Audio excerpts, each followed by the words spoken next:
Well, well, well. Look who it is. It's you, and you, and you, and you. Thanks for coming on time. Those of you who are ahead of the system, you're basically the high achievers, the people who get in here early. And that bodes well for your future. It really does. So, would you like to enjoy this live stream even more than you are already? And I know it's probably the thrill of your life so far. Well, all you need is a cup or mug or a glass, a tank or Chelsea stein, a canteen, jug or flask, a vessel of any kind. Fill it with your favorite liquid. I like coffee. And join me now for the unparalleled pleasure, the dopamine hit of the day, the thing that makes everything better. It's called the simultaneous sip, and it's going to happen right now.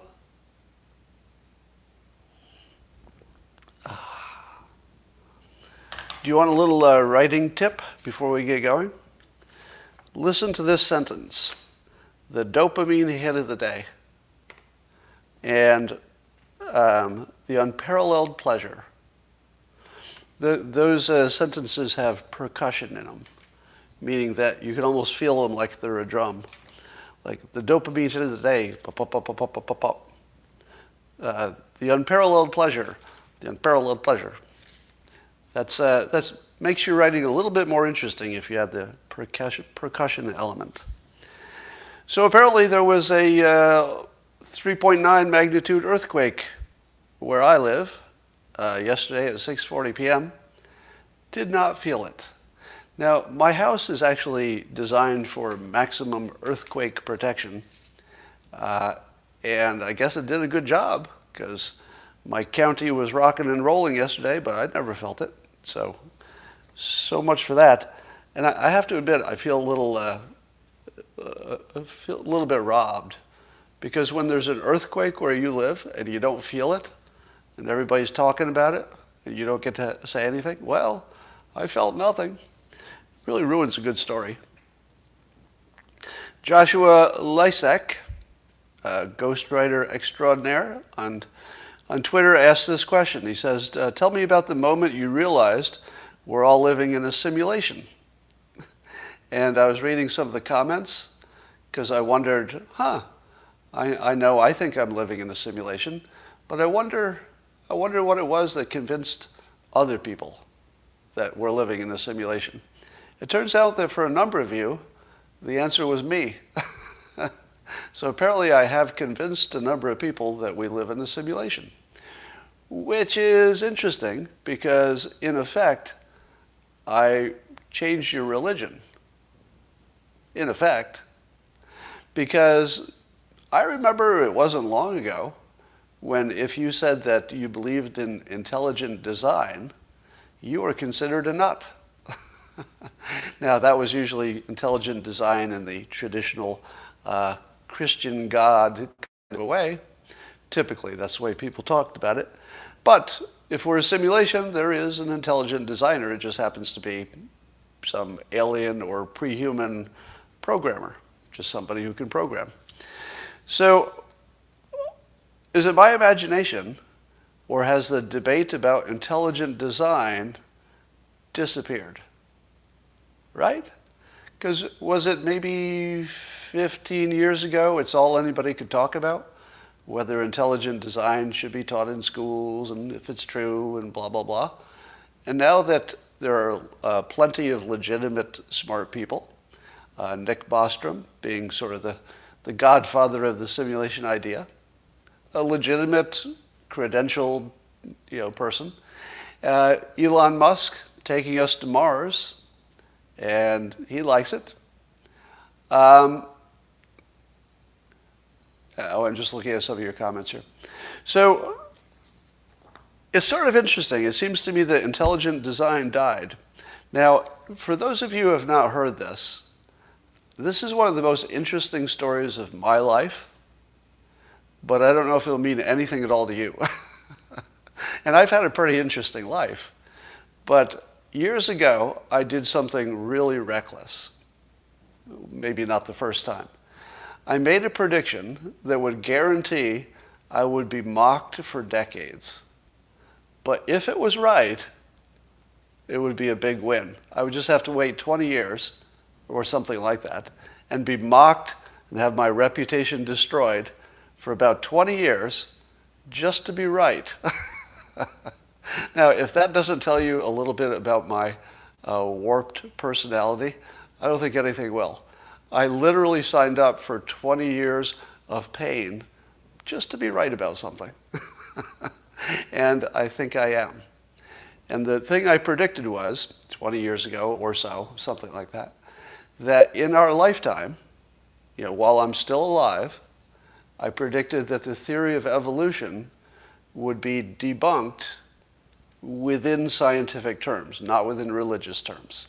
So I never predicted that we would find out that there was a genesis, etc.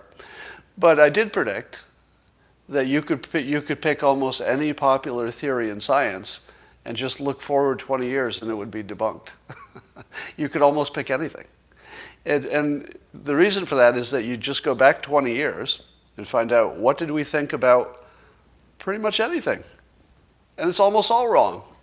You could just go back 20 years at any time in history, rewind 20 years from there, and find out that gigantic things we thought were true were all debunked. So my problem with evolution was there was just something about it that wasn't working for me, even though I understand the millions of years and the gradual change. I understand the mechanism behind it. I understand the mountains of evidence for it. And because there's so much evidence for it, evolution, the most reckless thing anybody could ever predict is that it would be overturned within your lifetime. Now, how stupid was that prediction? Pretty stupid. Because I got mocked for 20 years, exactly as I imagined I would be, because people said, "You idiot, you don't believe science. Don't you know that science is smart and you are dumb? So if science disagrees with you, guess who's right? Is it you or is it science, Scott? Because science is always right. And you, well, you're kind of a fucking moron, if we can be honest. Science is up here. You, oh, you're like a little chipmunk eating a peanut. You're down here. Scott, don't you understand the gigantic difference between where you are, a fucking idiot, and science?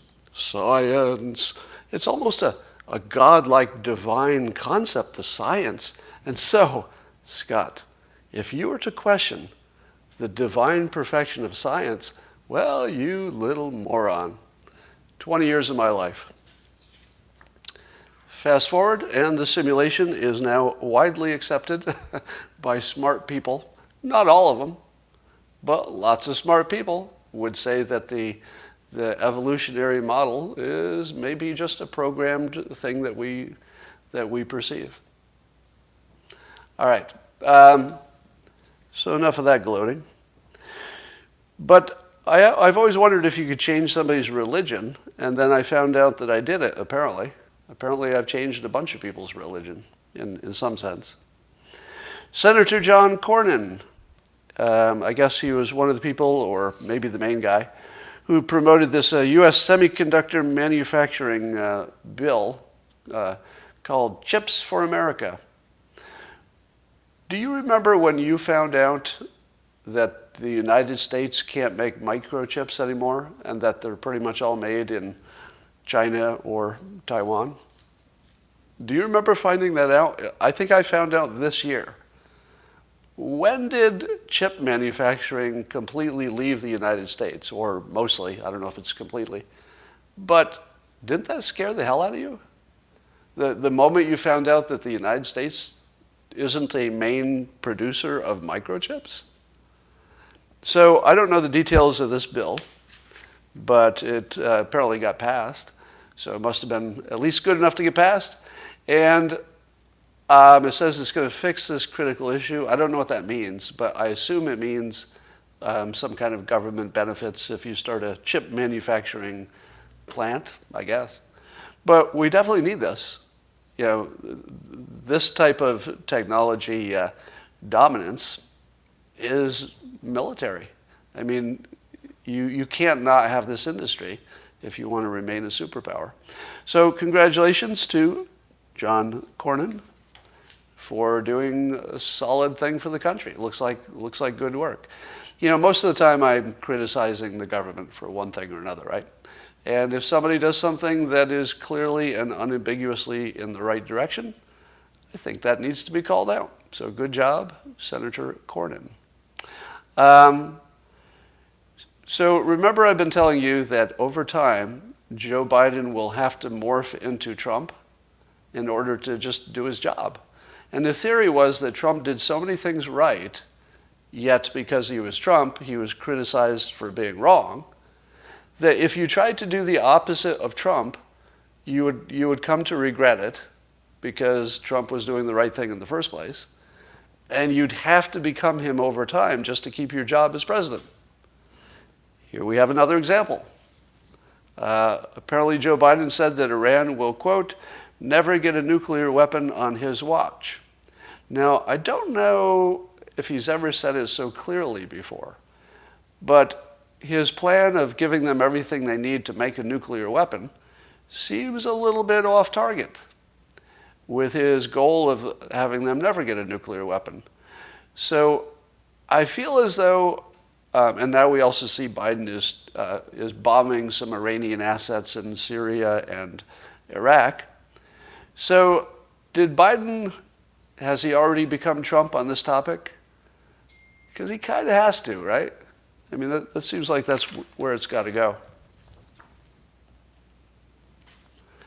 So keep an eye on that. I don't see any chance that Iran is going to, I don't know, they're not going to say, hey, we're done with all this nuclear stuff and prove it. So I feel like Biden just has to complete the circuit and just become Trump.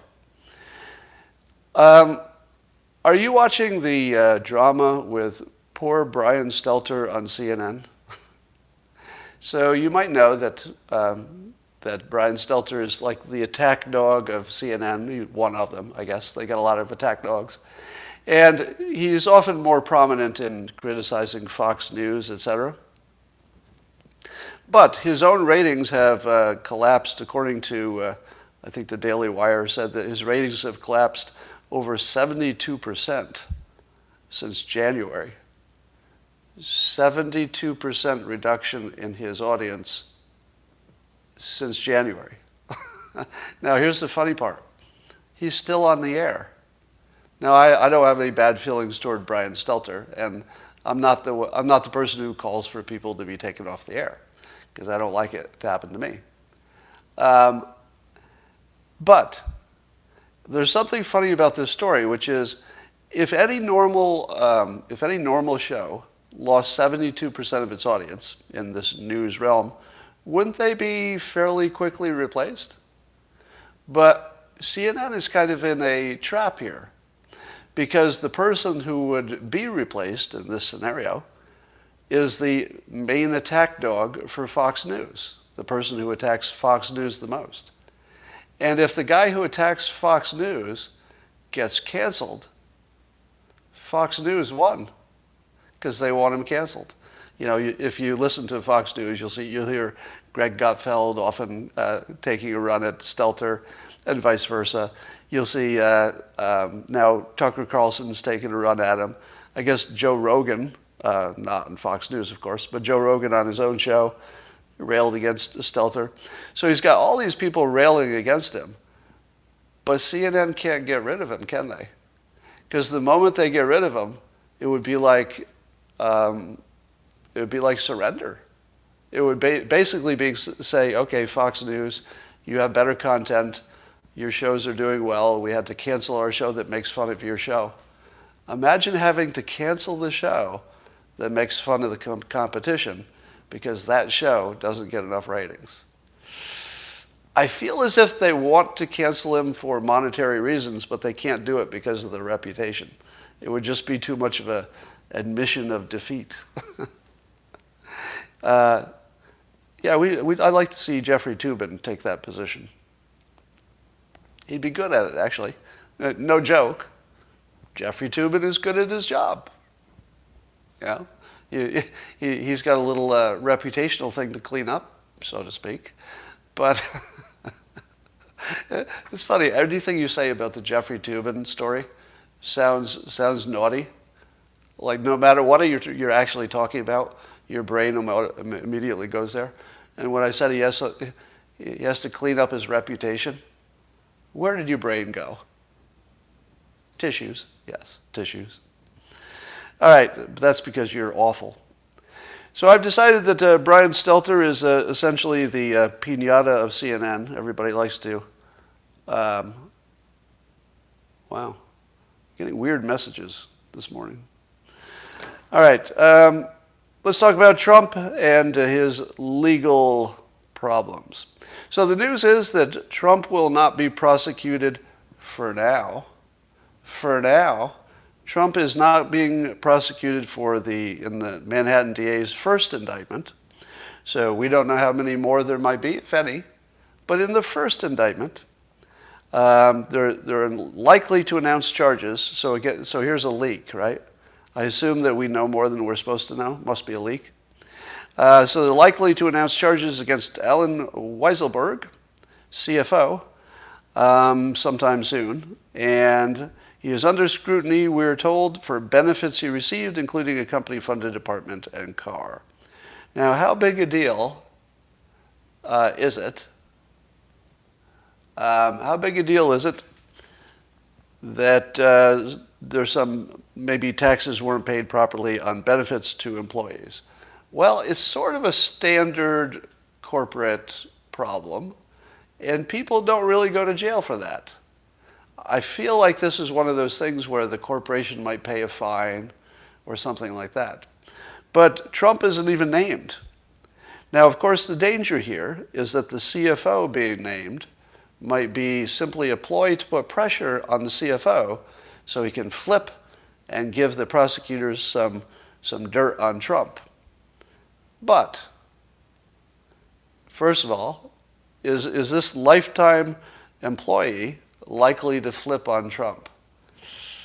I don't know he will, right? You know, you can expect a lot of people to do flipping, but I don't know that he will. And I don't even know if he really would have any jail time because it's sort of a corporate crime. And it probably wouldn't be a ton if he did, but nobody wants to go to jail. So here's the question. Do we think that the real play is to squeeze the CFO until he gives something up on Trump? And here's my question, and for the lawyers who are watching, I always have lawyers watching. For some reason, this live stream gets a lot of lawyers. For the lawyers, can you answer me this question? I'm aware that if you were trying to take down a mafia boss, you could try to squeeze people and get them to give up some stuff about the mafia boss. But if you're not talking about a mafia boss, can you just fish for a crime for somebody who's just the CEO or owner of a company?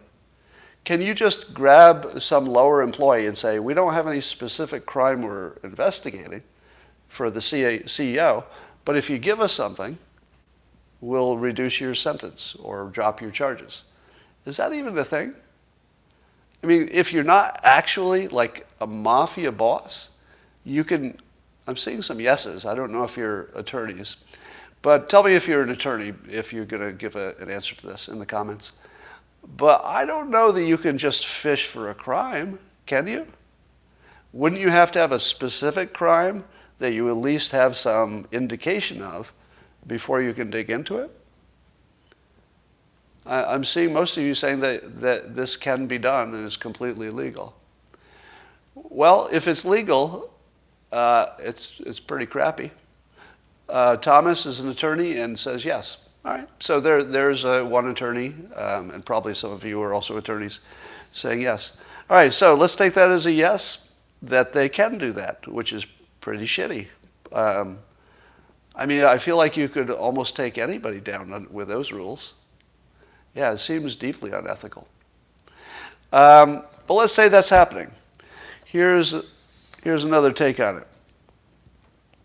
So Ross Garber on Twitter, who's got legal background and expertise, was pointing out the fact that maybe this is a squeeze on the CFO, but also points out that proving financial crimes, I'm just reading Ross's tweet, beyond a reasonable doubt and unanimously under New York state law can be a challenge. And he goes on, Ross does, there are issues, these issues are normally investigated, prosecuted by the feds, who have expansive mail and wire fraud statutes. So basically, if you thought there was some financial crimes going on, you would expect the feds to be involved because they would be more effective at prosecuting. But we have no indication that the feds are involved, which means, which could mean, and I don't want to like overinterpret this because this is well outside my expertise. I'm just trying to draft off of what Ross Garber is saying. But it could mean, because we haven't heard any leaks that the feds are involved, that they don't have anything. That there may not be enough for the feds to say, yeah, let us in on this. Maybe the feds say, well, we would get involved, but you need a crime. We don't have any. I feel as if the fact that the feds are not, at least there's no leak to say that the feds are involved, that probably means something. And the fact that Trump is not named probably means something. And I would think that all the Stormy Daniels stuff will probably turn into nothing, at least in terms of Trump going to jail or something like that. That's just not going to happen. At worst, some of this stuff will be fines, I think. So my prediction all along is that Trump will not have any kind of a jail sentence or even be prosecuted or even, I don't think he'll even go to court for anything that would be a jailable offense. So that's still my prediction. Some of you, as someone pointed out on Twitter recently, are still waiting for Hillary Clinton to go to jail. And I think at some level, just people don't go to jail. I think it just doesn't happen. Now, one of the things that Trump has done correctly for his entire career is not use email. So it's really hard to prosecute someone who doesn't write things down, doesn't text, at least he didn't used to text. I don't know if he does now. But he didn't use email and he didn't text. So even if somebody said, I did this because Trump told me to, how do you prove it? You can't prove it. Trump can just say, I didn't tell you to do that. And that's it. That's the end of the case. No paper trail. You're done. So the odds of Trump going to jail, I think, are really small. And I've been predicting this from the start. And so far, it's looking good. But with that caveat that maybe there's a squeeze on the CFO, and maybe that produces something. But I think we'd know by now if there was any smoking gun. So,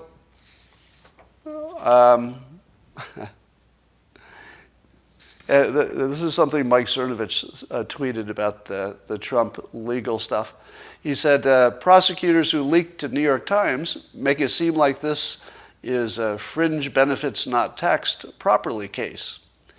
And Mike says, if this is it, Trump ran the most honest real estate company in New York's history. Exactly. Do you think that you could do a deep investigation of any major real estate company in New York City and they would come out clean? Any of them? And I'm talking about people who don't even know they're committing any crimes. But probably any big real estate company is going to have a lot of subjectivity in their, let's say, valuations. A lot of subjectivity in whether they handled the taxes correctly, right? There's a lot of gray area when it comes to real estate. All right. Apparently Bill Barr is quoted as saying that he didn't believe any of the election fraud claims by Trump. At least he didn't believe that any of it would be big enough to overturn the election, and has referred to it as it was all bullshit.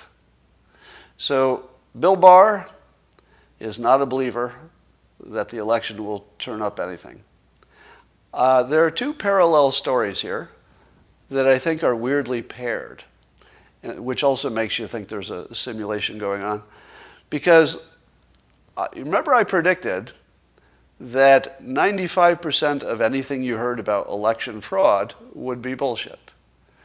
Can anybody confirm in the comments, anybody who heard me say it a bunch of times, that before we even looked into the election through audits and anything else, I told you that on the surface, 95% chance any specific thing, now here I'm talking about a specific claim. I said there was a 95% chance that any specific claim was bullshit. So now Bill Barr and I are, within 5%, right? So I was still allowing, okay, well, maybe. Now my take from the beginning, and I think you can confirm this as well, is that we don't have overwhelming evidence of election fraud. We probably are not going to be looking in the right places to find it if it exists, because I don't know that they're going to do an audit of the software, the databases, et cetera.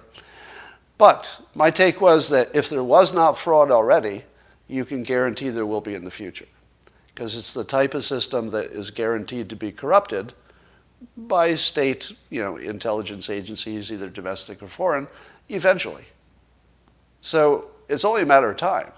It's either already happened and we haven't detected it, or it'll happen in the future, for sure, because it's a system that's vulnerable and people will just keep, hacking on it until something gets it. It's kind of like saying, we're going to start a virology lab, and we're going to be looking at deadly pathogens, and we're going to do a really, really good job of containing them. Isn't it really just a matter of time? If you wait long enough, do you have to wonder if anything is going to get out of the lab? No, not in the long run. In the long run, it's guaranteed, right? It's just in the short run, you're not sure. Did it happen this year? Did it already happen, or is it something that's going to happen? Take nuclear energy. You've got lots of older nuclear plants around the world. The newer ones, the Generation 3, have had no problems, at least no notable problems. But the earlier generation, could you predict that there'll be, say, another problem with one of the older ones? Yeah, probably, right? So there's some things that you know are a problem. It's just guaranteed. You just don't know when it happens. That's the only thing you don't know. So the things that are kind of paired are Trump's legal problems, which a lot of people who are anti-Trump said, there is so much smoke there. There's definitely a fire there. We just have to clear out the smoke, and we're going to find all these financial crimes. We're going to find stuff with Russia, bribes, tax cheating. Oh, it's going to be glorious. There'll be so many crimes. And I said, probably nothing that's going to be a problem. Probably a whole bunch of smoke that gets cleared away and it's just steam, right? That was my prediction. So far, so good. And on the election, there's so many specific proven cases of fraud, to which I said, no, there aren't. No, there aren't. There's lots of suspicion. There's lots of smoke. But clear that smoke out. There's maybe nothing you're going to find there, because you're not looking in the right place, for one reason.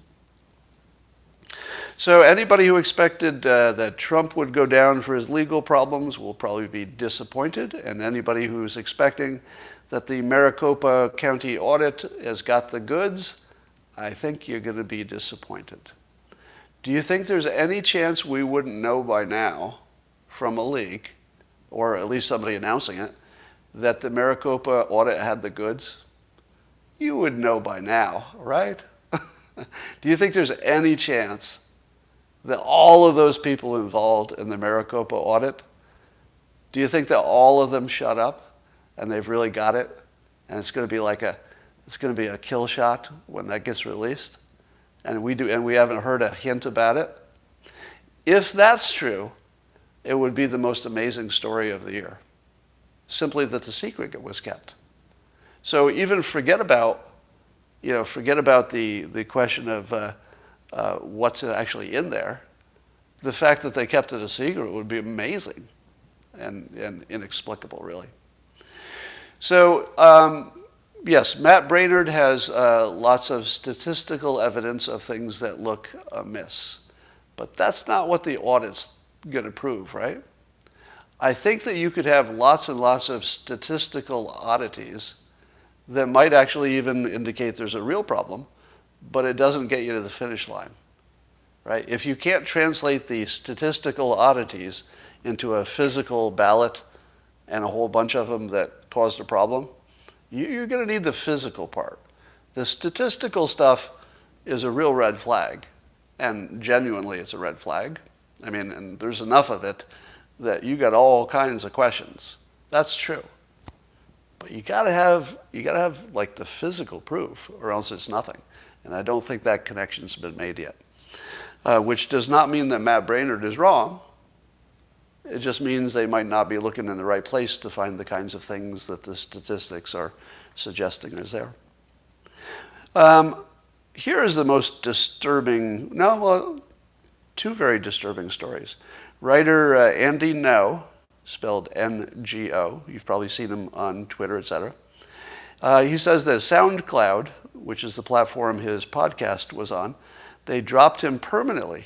He's permanently banned. Now here's somebody who's an editor-at-large for the Post-Millennial, legitimate, serious publication. And he's a high-profile journalist, I guess would be the best description, has made a huge impact, right? Very important, substantial person, doing good work that the public appreciates. And he gets kicked off the platform. Do you know what the reason was? Can anybody guess the reason that Andy Ngo got kicked off the SoundCloud platform? Well, if you could guess the reason, you'd be the first one to know, because they didn't tell him. Somebody says cussing. Yes, cursing is called for in this situation. I'm trying to hold back, but I don't know if I'll succeed. So he didn't get taken down for cursing. I think you were talking about me cursing. So here's the scary part. The scary part is not that somebody was taken off a platform. The scary part is they didn't tell him why. Right? I think they just sent their terms of service and said you were bad, you're taken off. That's not cool. These platforms are big enough that they become quasi-governmental accidentally, right? You kind of can't exist in the real world and make an impact unless you can use social media. And if you're getting kicked off of these platforms without pretty specific reasons, and apparently there's no process for appeal. So basically his platform is just removed, no reason given. Now, do you think this was done for political reasons or for business reasons? I'm pretty sure it was for political reasons, maybe dressed up as as business reasons, but it looks political to me. And if it looks political and they don't give you a reason for doing it, you have a right to assume it was political, right? The SoundCloud has a responsibility to tell us specifically why he was banned, or at least to tell him. And if they don't do it, you have every right to assume it's illegitimate. That should be your default assumption, that this is illegitimate. It might not be, but it should be your default assumption under these conditions. So this is deeply disturbing, deeply disturbing.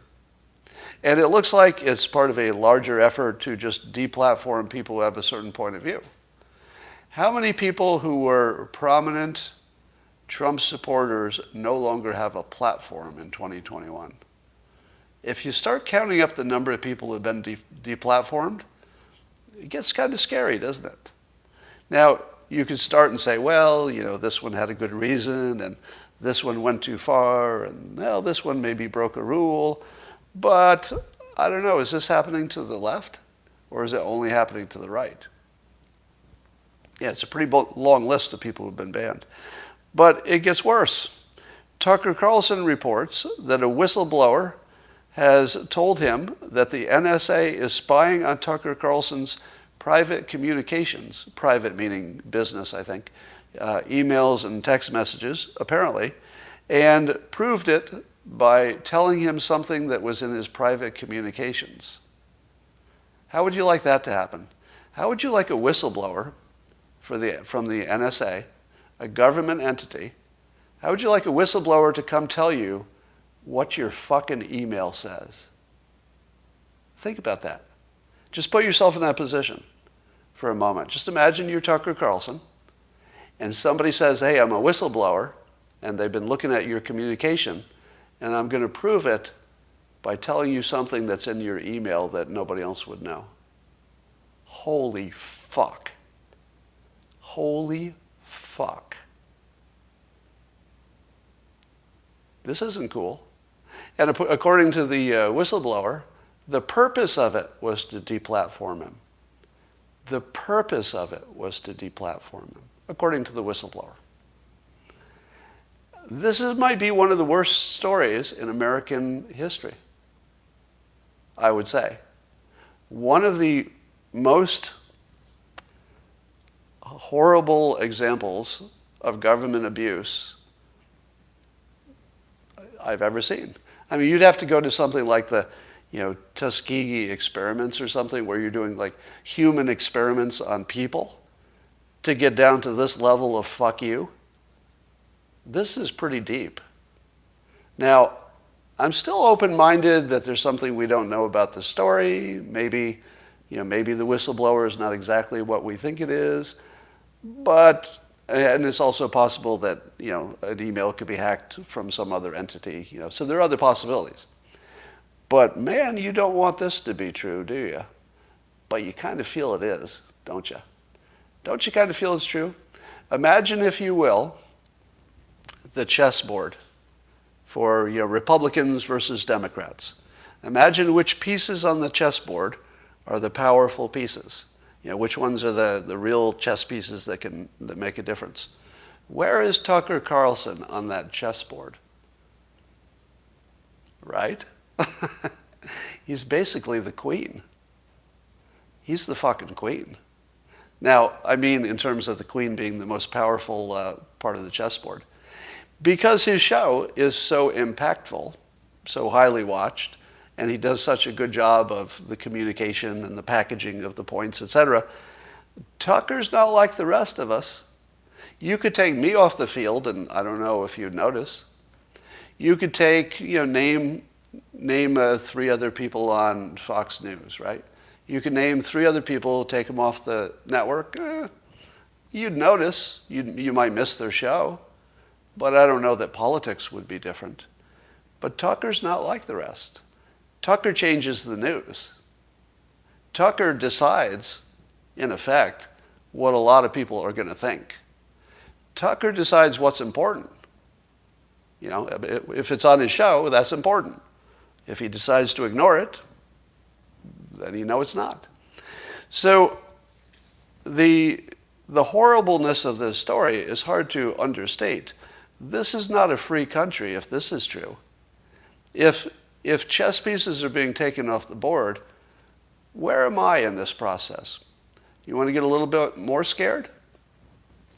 It's my understanding that if you're looking at a target for whatever you're investigating, and you're checking out a specific target, and let's say it's the NSA that's snooping on their communication, do they have a right then to look at the communication of the other people who are communicating with the target? Yes, because at the very least, they can see the communication from the other person. I'm going to go a little further now. I have personally communicated with Tucker Carlson in electronic form. So in a trivial way, it wasn't any complimented him on the show or something, got a text from Tucker thanking me, blah, blah, blah. But I've actually had digital communications with somebody who is being snooped on by the NSA. If my communication with him had been of substance, they would be fucking spying on me. Now, as I tell you the story, you're probably plenty mad just being an observer. I'm in this fucking story. I'm in the fucking story, right? I'm a subject who could potentially, now in my case, there's nothing of importance. It was a few years ago, haven't had a contact since then. So there's nothing of mine that actually matters in this. But this is a little too fucking close to home, right? The NSA is fucking spying on people like me now, in the sense that anybody who had communicated in a digital form with Tucker got spied on. Do you know how much I hate that? A lot. A lot. And I don't know if this puts me on any enemies list, but I have long imagined that my communications are being monitored one way or another. What do you think? Do you think my communications are being monitored by anybody, foreign or domestic? What do you think? Yeah, almost certainly. And I'm a private citizen. I didn't run for any office, right? I just go on here and I talk about politics. But if I had to guess, I mean, I live my life as if my communications are all being monitored, which, by the way, I recommend. I do recommend that. That if you're using a private app like Signal or WhatsApp or something, and you say to yourself, I've got an encrypted app. Nope. No, you don't. If anybody's logging your keystrokes on your device, they catch it before it gets into the encryption, or they catch it on the other side. But no, you don't have private communications. That's not a thing. So that's your scary thought for the day. Rasmussen reports that 52% of likely U.S. voters believe America needs to spend more on police. But 23% say the current amount of funding for police is about right. What do I tell you about the 25% rule? That 25% of the public will have a wacky opinion on any poll. It doesn't matter what the topic is, 25% of American voters will have whatever is the dumbest opinion. And in this case, that the current amount of funding is about right. Now, I'm not saying it's not about right, but how would you know that? How would anybody know if it's about right? It's just like sort of a dumb opinion. You could certainly say you need more, and you could, people do say you need less. I don't understand that opinion, but people do. But who are the people who say it's about the right amount? They don't have any information. Is this somebody who's looked at the budget? And anyway, 66% of voters, according to Rasmussen, agree with the following statement. The radical and reckless decisions by some jurisdictions to defund their police forces have had a real and devastating effect on American communities. So 2/3 of the public say that the pressure on the police is devastating American communities. Has there ever been an issue where we were so unified? I mean, if you think about it, this is probably the most unifying topic there is, right? Can you think of another one? Where maybe immigration, where 66% of the people are on the same side? It's kind of rare. But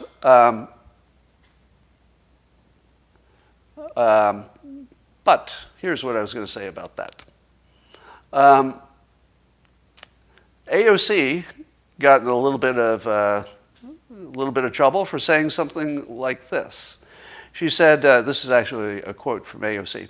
Now, I want to say that any amount of harm is unacceptable. So she's talking about police and funding. Any amount of harm is unacceptable and too much. Now, of course, when she's quoted, they take that out of the context. So she's being taken out of context, but I want you to hear the whole context. But I also want to make sure that this hysteria, that this doesn't drive a hysteria, and that we look at these numbers in context so that we can make responsible decisions about what to allocate in that context. Now, it's a bunch of word salad here, but what she's trying to say is that we shouldn't look at the percentages because that would be misleading. Is she right? Here are some of the percentages that she thinks we should not take too seriously, but to rather keep them in context in terms of their size. Shootings have increased more than 60% in New York City compared to last year. So that's a percentage. Should you ignore a 60% change in 1 year in shootings? AOC says, keep that in context. Well, let's say the number of shootings went from, 100 to 200. Would you notice? If you weren't the police, would you even notice? If shootings doubled in a major metropolitan area, how would you even know? Because very few people are actually the subject of a shooting. So her point that you barely would even notice it if you look at the raw numbers, but if you look at the percentages, of course your hair is on fire. So that's where the hysteria comes from. Oh no, the hysteria, the percentages are high. So I would say she's right on the math.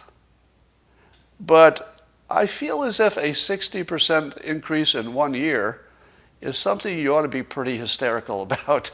I feel as if a little bit of hysteria about a 60% increase in shootings, yeah, even though that number is still smallish compared to the total number alive, 60%? What happens next year? Is next year it's going to level off? Or does next year it goes up 100%? You have to worry about the direction of things. So this is what AOC is getting wrong. That 60% doesn't suggest that we're done. That might be the start. If it's the start, it's the worst problem in the world. If we're done, why would that be? Like, why would it top off? There's nothing that would stop it. Here's some more statistics that we're not supposed to worry about. The number of shootings has spiked 126% in Portland in the last year and 51% in Los Angeles. Those seem like pretty big numbers, percentage-wise. Homicides in New York surged 12% compared to last year, and other cities have, huge percentage increases. So AOC is in a tough spot right now. And she reminds me of, I may have told this story before. This is a very dark story, but it's kind of funny, but very dark. Years ago, when I worked in a bank, there was a human resources person who told me the following story. We were at lunch and he said, I was counseling one of your coworkers who had lots of personal problems and was very distressed, but I thought I did a good job. They were really having a bad place in their life, but I feel like I counseled them up and really made some progress. He finishes the counseling with this employee, feels pretty good about it. Things went about the way he expected. Goes back down to his office, and as he's in his office, feeling pretty good about how he helped this employee through a tough time, he watched the employee's body fall past his window in the high-rise. Immediately after he was done counseling this person, he thought successfully, that person climbed up on the roof and jumped off, right past his window as he was standing in front of it. True story. I think of that story when AOC defends defunding the police. Whoa, what the hell is that? Loco Valdez, Richard says, if I have been unfair or misunderstood you, sorry, thanks for everything. Well, I don't know what you're talking about or why you just gave me $100, but thank you. Did I block you or something? I'm not sure what that's about. But let me know if I blocked you, let me know. I shouldn't allow people to buy their way back from being blocked. But if you really paid $100, I would do it. I don't want to make that a business to unblock people. But if it meant that much to you, then I would do it. So let me know if you were blocked. So about AOC. So she became the, I would say, the face for defunding the police. She was not the only one who said it, right? Lots of people were on that side. But wouldn't you say that AOC, just because of her prominence, etc., became the face of defunding the police? So how would you like to be the person who's became the face of defunding the police when shootings are up 60% in your city? And that's kind of on you, isn't it? Doesn't it feel like AOC killed a bunch of people this year? Like, actually? If you took AOC's influence onto this topic, would there be as much, juice toward defunding the police, I feel like she killed a lot of people. Like actually, literally, her approach to this topic, literally, no exaggeration, it appears, killed a lot of citizens, right? And a lot of innocent citizens, people who weren't necessarily committing any crimes, although I suspect a lot of criminals were shot by other criminals. So that's as bad as the HR person watching the person they'd counseled just go past the window. Every time AOC picks up a paper or looks at the news, I doubt she looks at a physical newspaper, but looks at the news, she has to see how many extra people were killed because of her preferred policy. How do you go on? Like, wouldn't you quit politics if you did that? If you had been like the face of a cause that just killed a bunch of people and destroyed a bunch of cities, wouldn't you quit and say, well, I guess politics isn't for me. I just killed hundreds of people. Personally. Like my own actions killed hundreds of people. Legally, apparently. So let's talk about Gwen Berry, the flag-snubbing hammer thrower. Number one, don't you love that there's somebody who is a woman in a sport that involves throwing a hammer a long distance? Why is that even a sport? That's the most useless, random sport.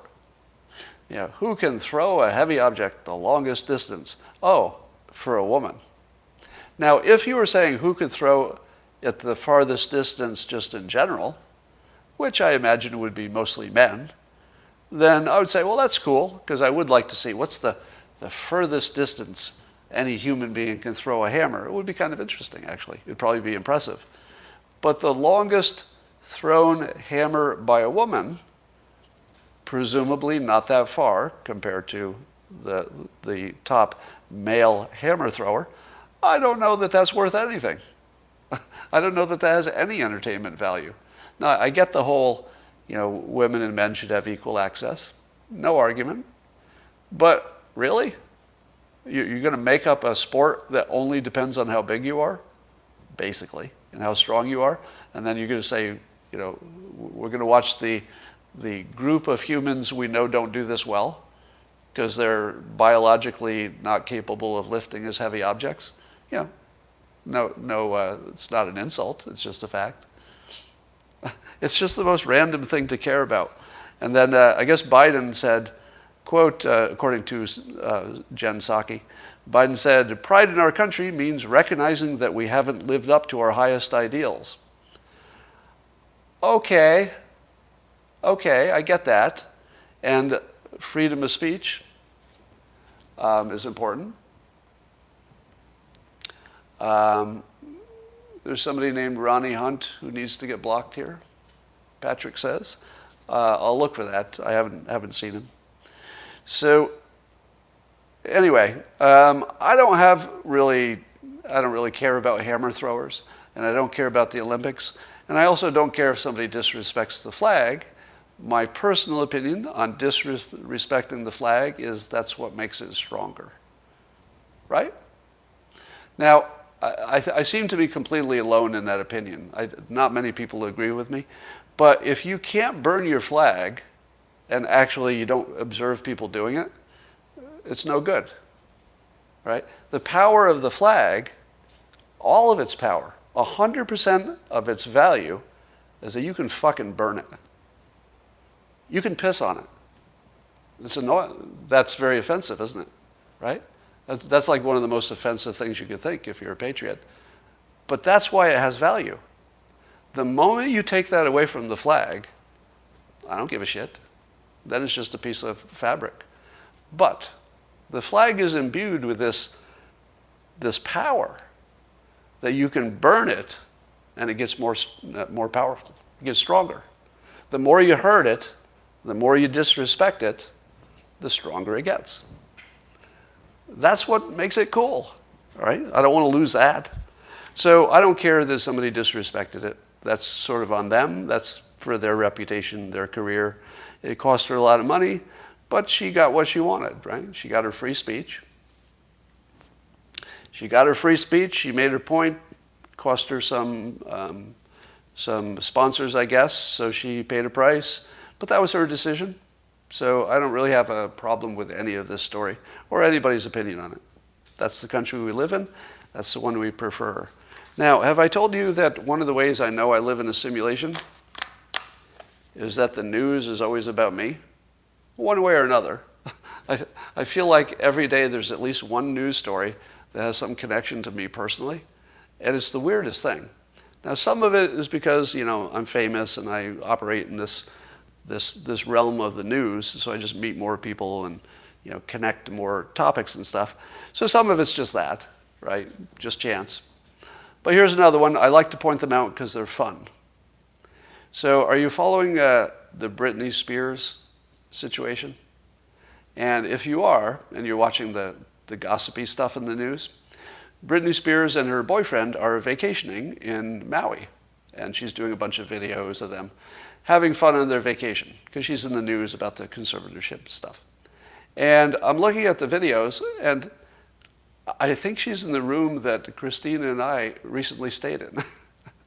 So she's definitely in the hotel we stayed in, and she's definitely within one room of where we stayed because the view from our room was identical, and we could tell it's the same hotel. So so I was just talking to Christina that it's our favorite place, and we've been there a number of times, and so I was just saying we should make plans to go back to that place, literally to that room, or it might be one right next to it. I don't know, but it's the same view. And then I look at a video, and there's Britney Spears dancing around in her bathing suit in that room, or the one next to it. The number of times that the news reaches out and taps me on the shoulder is just freaking weird. It's just weird. But anyway, that's what makes me think we're living in a simulation. Let's see if I talked about everything I needed to, because I think I did. Yes, all of the interesting news has been discussed. There's nothing else to say. So not only do we have summer, which is always slow news, we don't have Trump in the news much. That makes everything boring. We've got Joe Biden, who is barely sentient, and that's boring. We've got, it looks like the end of the pandemic. I don't want to say it too soon, but it's looking good. I feel like we're hitting a boredom patch that's unprecedented. Now, question for you. Will we see lots of summer riots for, let's say, defunding the police and violence by the police against citizens? Or were those protests, well, let me ask you this. Were the protests from last year, especially the ones about the police, did they accomplish what they wanted and now the problem is fixed? Or are we going to see exactly the same amount of problem in the world, but no protesting? How do we fight the nonstop Kafka traps the left uses? You're going to have to be a little less obtuse, because I don't quite understand that question. For $4.99, you did not get your question's value worth on that one. But at least I read it. So anyway, I don't need to go any further on that point. Here's a thing to expect. In a context of super slow news, how long will that last? If we live in a simulation, there's something coming. There's something coming.